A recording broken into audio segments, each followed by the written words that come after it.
Ya, bueno, mi nombre es Andrés, soy ingeniero eléctrico de profesión y les quiero presentar el proyecto CASE, que como podrán imaginar, ¿cierto?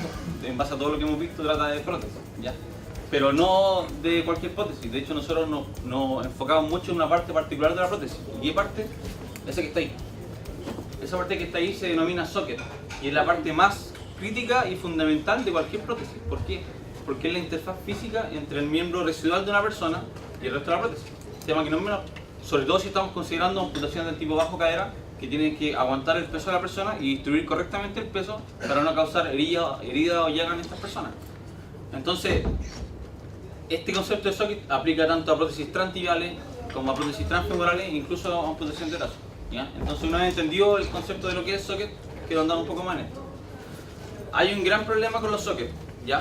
Que el gran problema del socket, en verdad, es el gran problema del muñón o el miembro residual. ¿Por qué? Porque acá, quizás lo deben saber mucho mejor que nosotros algunas personas, el muñón a lo largo del tiempo va cambiando de volumen. Cambia de volumen, ¿por qué? Porque las personas engordan, ¿cierto? Incluso más natural que eso, las personas crecen, ¿ya? Y si nos vamos por ese camino, el volumen del muñón aumenta, se generan presiones, se pueden generar heridas, sensibilizar zonas, se provocan úlceras. Ahora, si nos vamos por el camino contrario, una persona perfectamente podría adelgazar, o el muñón podría reducir de meño, que la convergencia del muñón siempre va a reducir. Podría reducir y el socket podría quedar finalmente suelto, lo que podría provocar inestabilidad en la caminata, el uso de medias de las personas, que en la práctica son calcetines, y finalmente pueden provocar lesiones por caminata. Entonces, el gran problema del socket es que el socket es una pieza única y fija, mientras que el muñón está constantemente cambiando de volumen a lo largo del tiempo. Y este es el gran problema. Ahora, una vez entendido esto, quiero mostrarles cómo se hace un socket, para que entiendan lo difícil que es hacerlo y cambiarlo.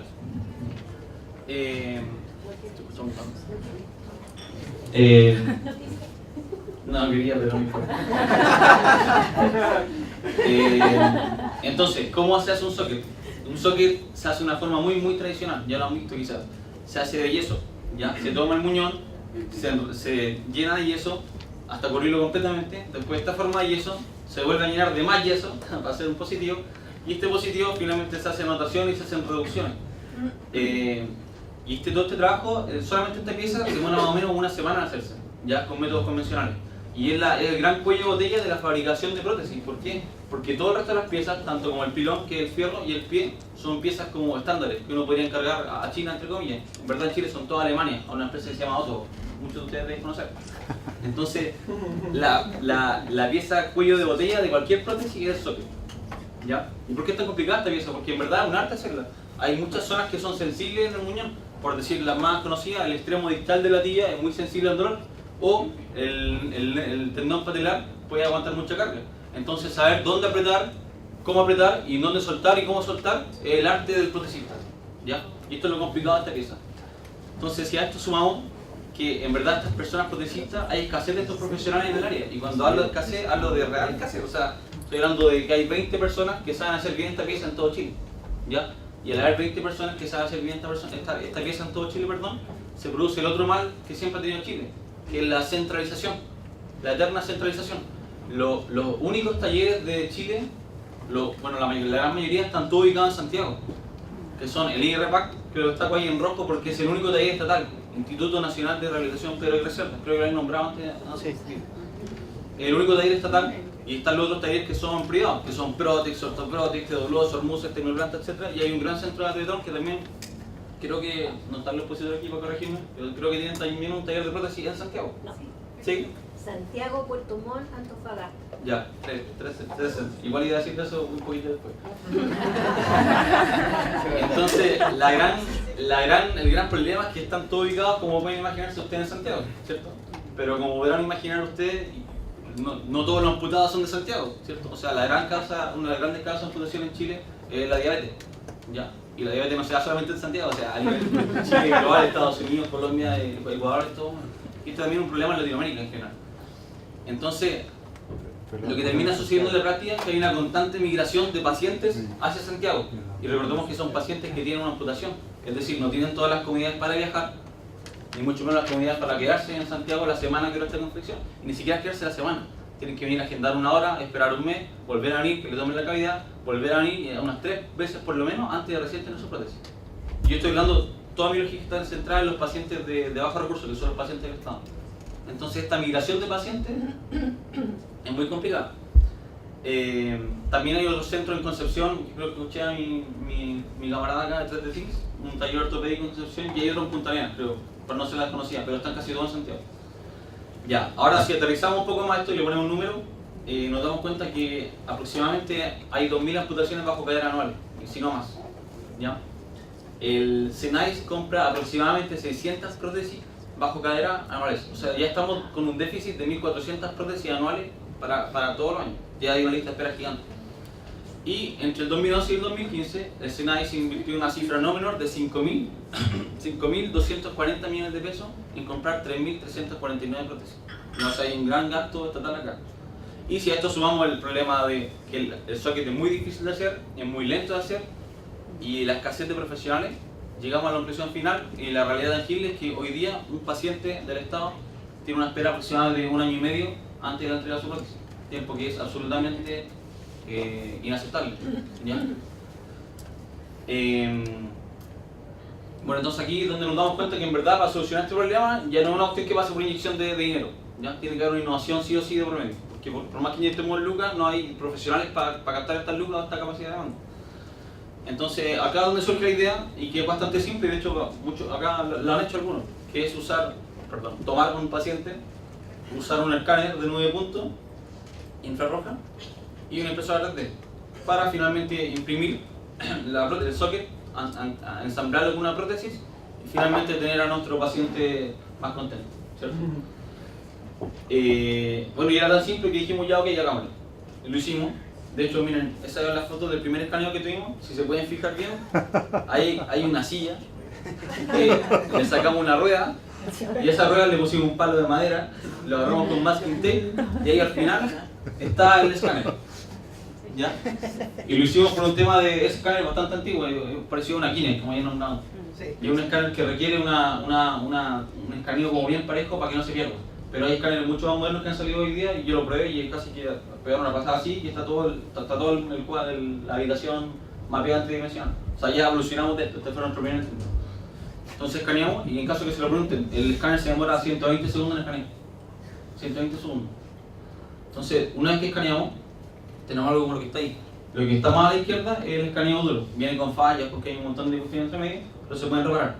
Una vez que tienen la falla, uno hace el negativo de esta pieza. Pero el negativo no basta, ¿por qué? Porque el negativo entra muy bien, pero también sale muy bien, ¿cierto? O puede girar. Entonces, aquí es donde aplica todo lo que yo dije anteriormente. Esta pasada a la tercera figura es bastante complicada. Saber dónde apretar y cómo apretar para que no pasen estas cosas es el conocimiento protésico y el arte del protesista. ¿Ya? Y uno cuando ya le agarra la mano a esta cuestión puede hacer el diseño de esta pieza en unos 30 minutos. ¿Cuánto llevamos ya? Son 120 segundos, 32 minutos. ¿Ya? Para imprimirlo finalmente dijimos ya, ok, antes de imprimirlo igual tenemos que hacer como se romperá o no se romperá, las típicas dudas de cuando uno empieza. Y antes de hacerlo hicimos el análisis. Ese análisis que está ahí es un análisis de resistencia que se llama análisis de elementos finitos, lo usan harto los ingenieros mecánicos. Y en simple, donde está rojo, es donde podría romperse. Esa simulación está hecha por una persona de 100 kilogramos y como pueden ver ustedes no hay zona roja. Esas líneas que están allá son líneas de esfuerzo, no tienen nada que ver, no las puedes sacar de la esquina, por eso de calle, pero no es que se vaya a romper en todas partes. Entonces, ese análisis de esfuerzo tiene otros 30 minutos, o sea, ya llevamos, ¿cuánto? Una hora con 2 minutos. Y finalmente viene la parte por la que estamos todos acá, que es la impresión. La impresión 3D la mandamos a hacer con uno de los expositores de los stands que está acá, que es Patricio García, ATA, está allá a la esquina, si lo quieren ver. Y la impresión es la pieza que más se demora. Pero sin embargo, es mucho más rápido que el arte tradicional.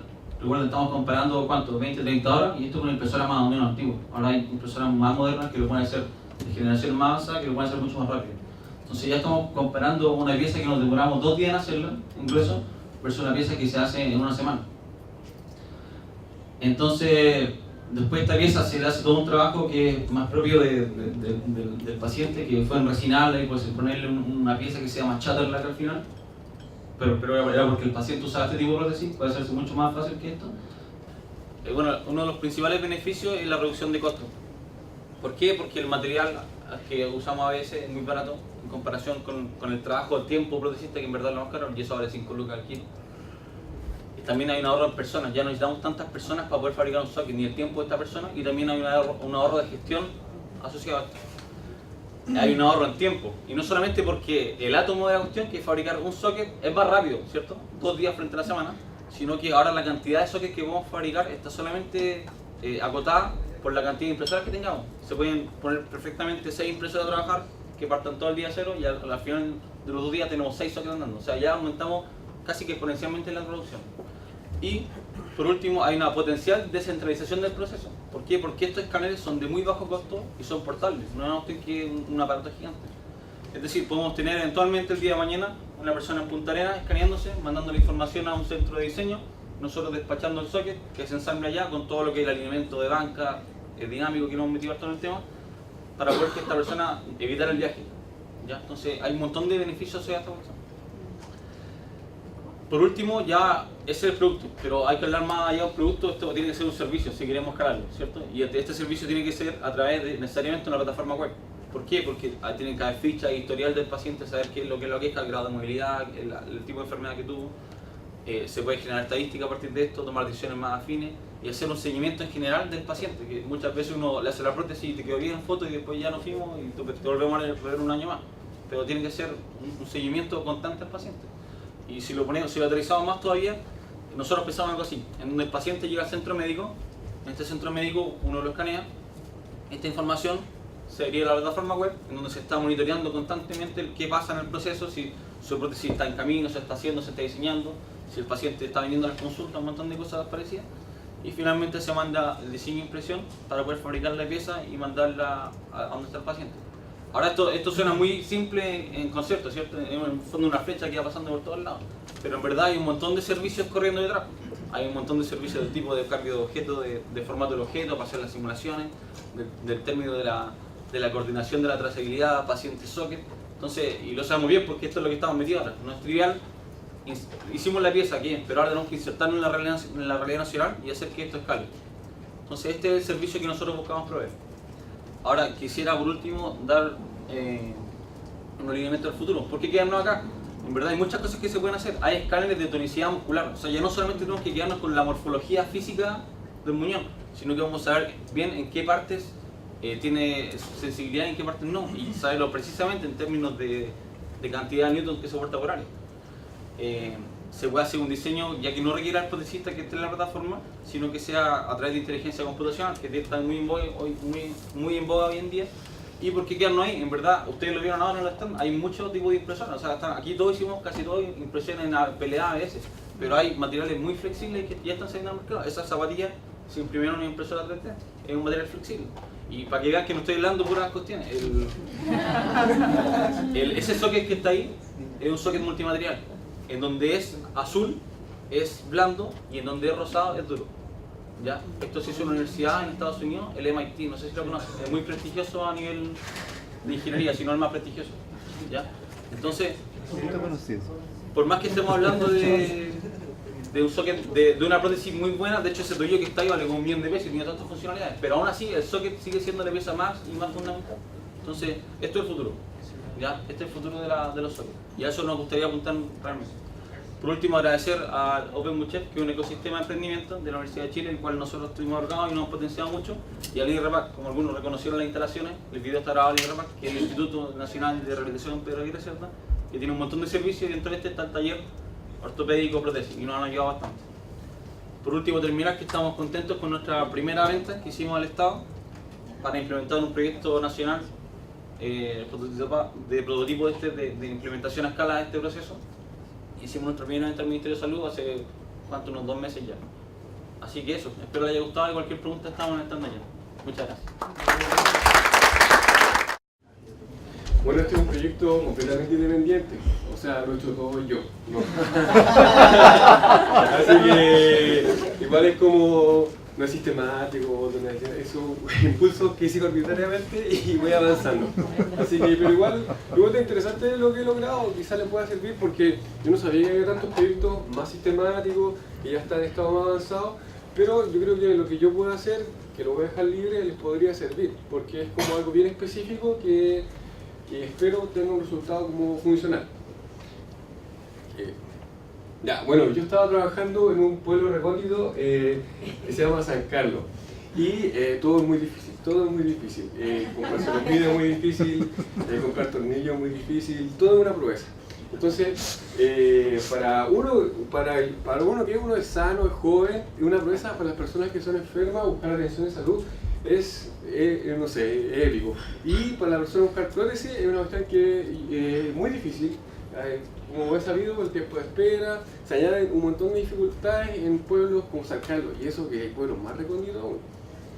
Ya, y esa es como una foto de posta que fuimos a ver a un usuario, y hay un camino que es muy difícil y el usuario está muy metido, y hay un canal que interrumpía el camino y había que pasar el camioneta y no pasó la camioneta. Entonces es como el ejemplo de lo tan difícil que puede llegar a ser en posta rural. Ya, yo he hecho varios prototipos. El primer prototipo fue en madera, fue con madera 2x2, tornillos, y lo hice así de aburrido. Entonces, y la cuestión es que con ese modelo di hartas vueltas, entonces me sirvió de mucho en todo caso, porque decía, oye, ¿qué estoy haciendo? Quiero hacer una prótesis. Y bueno, y me creían, así que me gané una beca, con eso me gané la beca en el Santiago Maker Space, que es como un lugar, que es como un centro de puro inventor y gente muy extraña, y hay gente muy buena onda, y me encontré con programadores, ingenieros que me ayudaban así por ayudarme. Entonces con esa ayuda llegué al prototipo número 2, que es lo que hice allá, que es lo que terminé. Y fue un pie, fue con varias cosas, un pie impreso en PLA, una resistencia en resina casteable, una pierna tallada en Sintra, un Arduino R3, una protoboard, hecho en Dreambox, con sensores de presión en pie y sensores de aceleración sobre bajo y rodilla. Esto igual tiene una lógica. Ya, para los que no conozcan, Arduino es como unos procesadores muy baratos que son muy fáciles de programar. Entonces era como la opción para mí, que yo soy ingeniero, de darle como sensores a esta pierna que estaba inventando. Y eso sí, no era tan fácil, pero un programa me ayudó y me hizo el código y pude integrar todos estos sensores en la pierna. Y ahora voy a explicar los sensores, igual es lo interesante. El pie dinámico que hice era un pie que tenía un eje y permitía cierto grado de flexo-extensión y era resistida por estas resinas. La gracia es que tenían una ventanita que permitía que parte de la presión se transmitía al sensor de presión. Entonces, aparte de resistir el movimiento, daba un registro de cuánta presión había por anterior y por posterior. Y después, cuando hicimos una marcha simulada con la pierna, hicimos como el sensado y le pusimos una tablilla S, salió este gráfico que supongo se parece a lo que pasa en la realidad. Que, por ejemplo, cuando despega el pie, la presión es alta, es mayor en la parte anterior, después es baja en ambos, y después con ataque y talón pasa la presión al talón. Y así el ciclo. Y dije, el pie está sensando la presión, ¿qué haga? Entonces después probamos los acelerómetros, y pusimos un acelerómetro sobre y bajo la rodilla. Y también empezamos a ver los gráficos. Y claro, el acelerómetro mide la aceleración, entonces siempre está dando la aceleración de gravedad. Y es como esta línea. Y hay variaciones cuando va cayendo y subiendo el pie que se representan en estos puntos que escapan hacia arriba. Y el acelerómetro bajo la rodilla había hacía unos cambios, porque claro, el balanceo era mayor bajo la rodilla que sobre la rodilla. Entonces, también lo logré, se logró, y eso que ni sabía, nunca supe programar, así que también se logró el sensado. Y dije, entonces ya completé el modelo, bueno, en realidad me echaron porque se me acabó el tiempo, y dije, oye, pero esto es muy interesante y se podría ocupar de información para un actuador. Y mi siguiente modelo, el R3 que estoy trabajando ahora, es introducir un actuador. Y estuve hablando con un ingeniero, me explicó qué batería podía colocar, una batería que fuera liviana, que diera todo el peraje. Y obviamente saqué la proto porque es fea, el Arduino R3, voy a colocar Arduino Nano, un relay, entonces, y mejoré el diseño del pie, que no cuestión bien fea, con un pie que parece un pie. Entonces uno va como que voy iterando. Ya, el prototipo R3 lo mismo, pero le voy a alimentar con batería del actuador, espero probarlo con algún usuario. que resista el peso de algún usuario porque el plan no resiste, y que se pueda replicar en centros de rehabilitación. Pero ahora estoy viendo andar proyectos, de repente el modelo o el arreglo de sensores o el sketch lo podrían ocupar estos proyectos que están como probando prótesis impresas. Y ahí está un poco más detalle. Igual el trabajo que yo lo hago en 3D Max, porque ese modelo en 3D Max es básicamente que quepa todo junto. Y lo otro es que tiene que ser fácil de armar, porque tiene que, porque sigo con los tornillos de ferretería. La idea es que sea barato de reparar, porque la idea es que el usuario se le desarme y que vaya a la ferretería y lo compre. Claro, no va a ser la prótesis más bonita, pero para una persona que está aislada, que no tiene otra alternativa, es la mejor opción, que sea resistente y fácil de reparar. Entonces está pensada con materiales de ferretería, con tubo de aluminio, con agujeros que son para tornillos de ferretería, y esto que es más complejo, pero está pensado en forma súper sencilla. Ya, un poco más, los acelerómetros son chiquititos, valen 5.000 pesos, los sensores de presión también son súper baratos, el Arduino Nano también barato, y un relay. Esto es como, yo sé que hay formas más complejas y sofisticadas de manejar un mecanismo, pero como para empezar, yo voy a empezar por ahí. Ya, esto es lo que estoy pensando, ya esto es como mi imaginación, ¿no? Algo que no, pero puede resultar. Es una bisagra con damping regulable por fluido magnetorológico, controlada por un relay. Está basada en una experiencia de una amortiguación con magnetorológica de una bicicleta en la Universidad de Massachusetts. El tipo hace una fórmula, no es tan difícil, requiere como litio, grasa de litio que es WD-40, aceite mineral, y eso sí es más difícil, partículas de acero, micropartículas diluidas con cierta fórmula, y aplicando cierto magnetismo aumenta la viscosidad. Esto lo probó en una bicicleta, ¿ya? Entonces, pero lo hizo a escala como doméstica, entonces yo pienso que a escala doméstica también se podría probar en la prótesis. Bueno, o sea, yo sé que también las prótesis electrónicas tienen una cosa muy compleja, pero yo quiero, para partir, lo siguiente, que trabe la rodilla para evitar el colapso durante la descarga de peso, y que en la fase de balanceo se destrabe. Prendo el campo magnético y lo apago. Y este es el diseño que también lo tomé de unas prótesis que son básicamente placas, unidad a superior, placa unidad anterior, un espacio donde está el fluido y dos espiras por lateral. ¿Ya? En teoría, cuando se prende el campo magnético, las partículas se polimerizan en líneas según el campo, por eso el campo tiene que ser de cierta forma, y eso aumenta el damping y traba, y tampoco como que traba tan rígido, entonces por eso también supongo que lo ocupan en prótesis.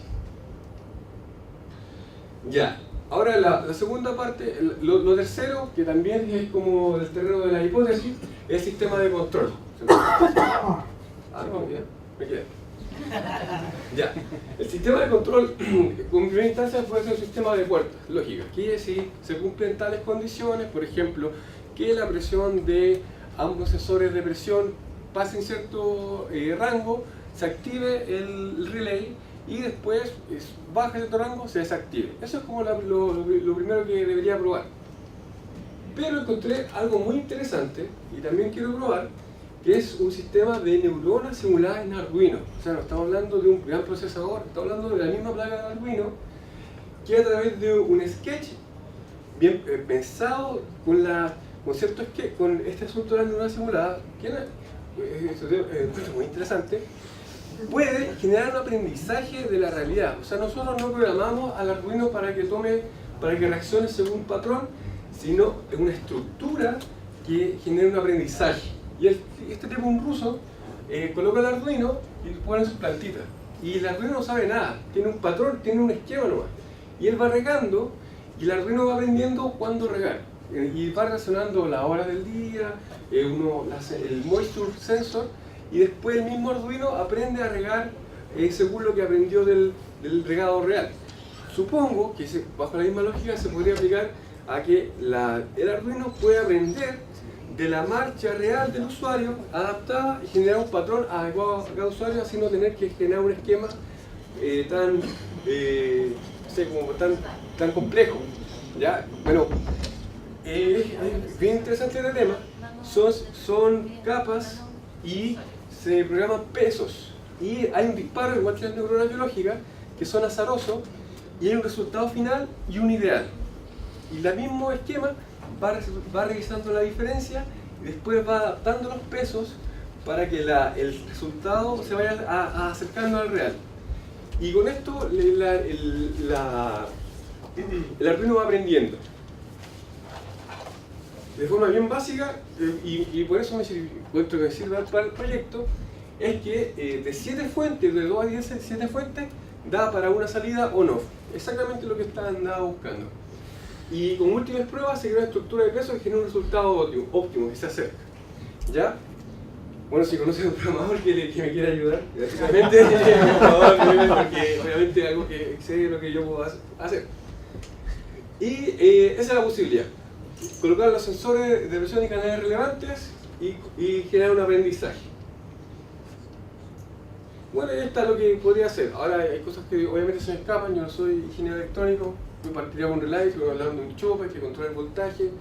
¿Cuál será el óptimo? Quizás podríamos decir que el óptimo sea una velocidad que deba ser mantenida y en realidad Arduino buscar el esquema de prendido y apagado para mantener la velocidad.